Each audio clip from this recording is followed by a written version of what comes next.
চোখ রাখবো পূর্ব মেদিনীপুরের খেজুরিতে জোড়া মৃত্যু মামলা কলকাতা হাইকোর্টে তদন্তকারী অফিসারের ভূমিকা নিয়ে সন্দেহ উচ্চ আদালতের। ময়না তদন্তকারী চিকিৎসকের কল ডিটেলস রিপোর্ট হাইকোর্টে প্রাথমিক রিপোর্ট জমা দিল পুলিশ। তদন্তকারী অফিসারের ভূমিকা সন্দেহের ঊর্ধ্বে নয়। কেন তদন্তকারী অফিসার ফোন করবে ময়না তদন্তকারী চিকিৎসককে? কিসের ভিত্তিতে রাজ্য বলে সন্দেহজনক কিছু নেই। আগামী সোমবার খেজুরি মামলার শুনানি রয়েছে, তার আগে সন্দেহ প্রকাশ আদালতের। তদন্তকারী অফিসারের ভূমিকা নিয়ে সন্দেহ প্রকাশ হাইকোর্টের। ময়না তদন্তকারী চিকিৎসককে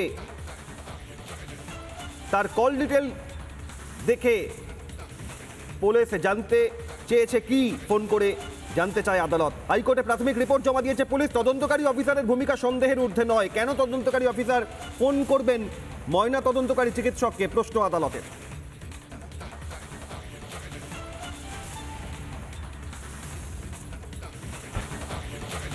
আর এবার যে খবরে চোখ রাখছি উত্তর 24 পরগনায় বারাকপুরে শূন্যে গুলি চালিয়ে চম্পট দেওয়ার চেষ্টা। বারাকপুরে বিএন বসু হাসপাতালের সামনে 3 রাউন্ড গুলি চালানোর অভিযোগ। শূন্যে মদ্যপ অবস্থায় গুলি চালানোর অভিযোগ। 3 জনকে ধাওয়া করে টিটাগড় থানার পুলিশ পাকড়াও করে। ধৃত থেকে উদ্ধার হয়েছে 7mm পিস্তল, কার্তুজ 2 রাউন্ড। খড়দহের বাসিয়া ধৃত 3 জনই খড়দহের বাসিন্দা। আরবাস আনসারি, বিশ্বজিৎ তিওয়ারি, আরমান আনসারি। বারাকপুরে বিএন বসু হাসপাতালের সামনে শূন্যে 3 রাউন্ড গুলি চালানোর অভিযোগ। মদ্যপ অবস্থায় গুলি চালানোর অভিযোগ। ধাওয়া করে 3 জনকে ধরে টিটাগড় থানার পুলিশ। এই ঘটনায় বিজেপি নেতা অর্জুন সিং কি বলছেন দেখুন। লাটবাগান থেকে তো গুলি বেরোয়, এই লাটবাগান এই পুলিশে আর আর্মারি থেকেই সব মালগুলো বেরোয়।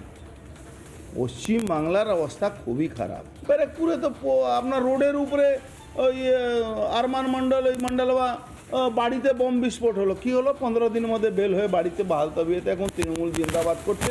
ওই অস্ত্রফস্ত্র নিয়ে তো ওই দোকানে তৃণমূলে যে পার্টি অফিস করেছে, ওখানে বড় বড় ওখানকার এমএলএ ছবি দিয়েছে, ওখানে তো ক্রিমিনালরা সব বসে থাকে।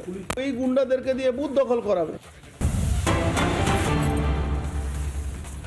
নানা ধরনের কন্টেন্ট দেখার জন্য লাইক করুন, শেয়ার করুন আমাদের ফেসবুক পেজ, সাবস্ক্রাইব করুন আমাদের ইউটিউব চ্যানেল। পাশাপাশি অন্যান্য ব্রেকিং নিউজের জন্য অবশ্যই চোখ রাখুন রিপাবলিক বাংলায়।